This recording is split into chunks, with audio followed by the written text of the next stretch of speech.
So I've had this car for about 3 months now. This is a 2009 Toyota Camry, and it's been fantastic, But I was also wondering, how does it compare to the brand new 2025 Camry?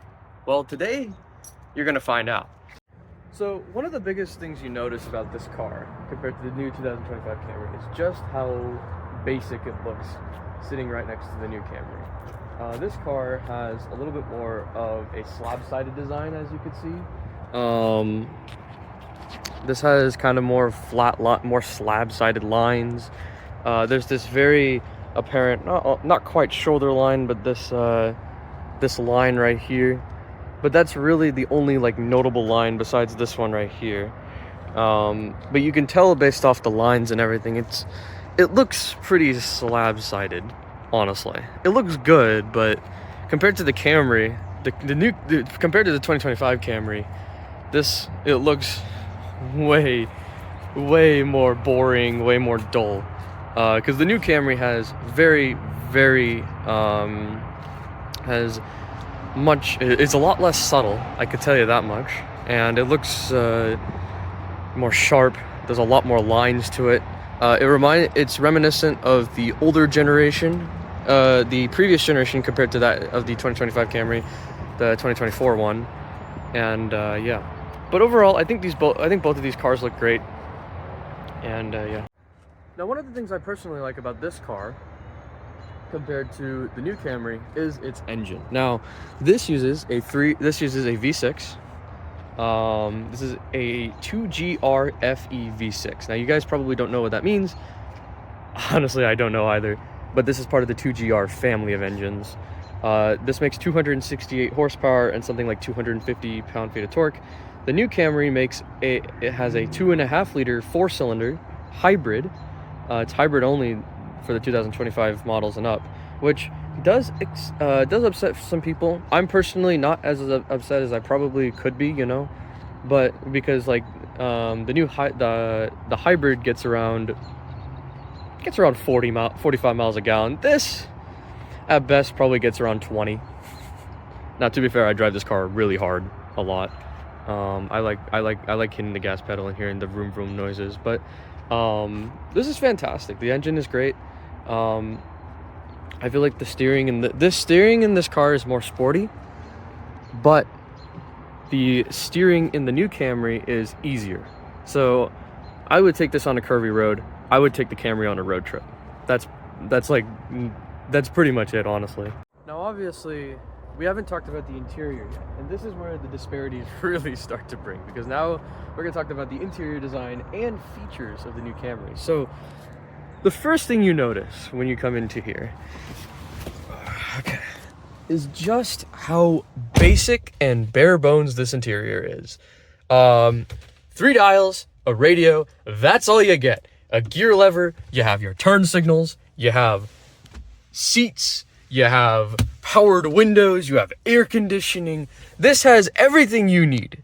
Now, admittedly, some people like that. I think a lot of people just want the basic nature of this car, of how simple this car is. But for me, as someone who needs a daily driver that's both fuel efficient and has a lot of technology, because I like Apple CarPlay and Android Auto, the new Camry, even in its base configuration, even in the most stripped down version, is so much more equipped.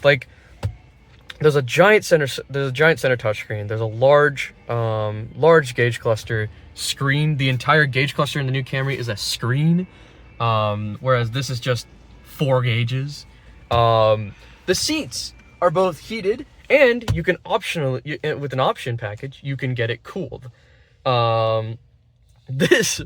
This car, the new Camry has an entire suite of safety systems, enough that makes people that get scared of your driving blush.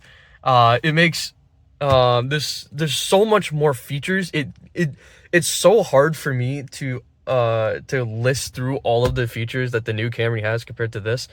Now, admittedly, this Camry is the base SE. You can get an optional upgrade package that does get heated seats. You get your switches down here.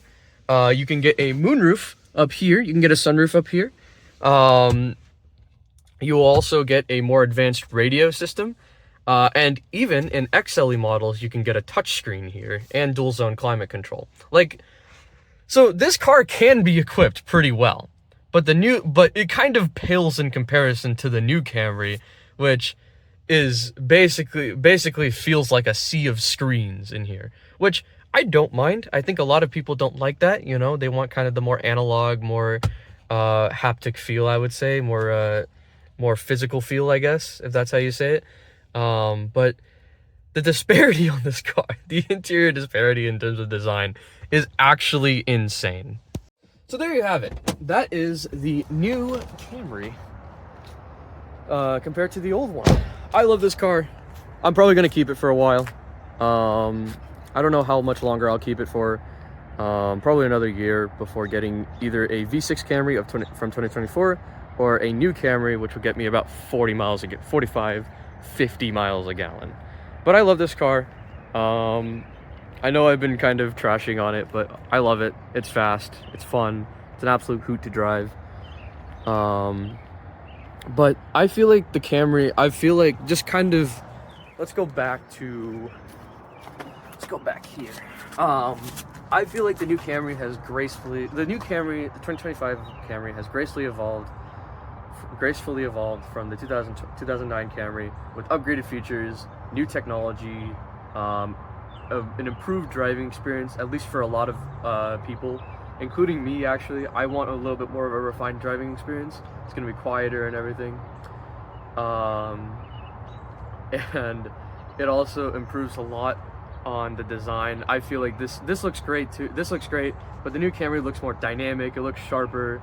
It looks, in my opinion, better. You can get two-tone colors. Like, it genuinely is a well upgraded package, and I'm very interested on what you guys' opinions are for this car. I also want to shout out Chris Wise, the guy that got me the new Camry. I filmed on Friday, but all of my footage was corrupted.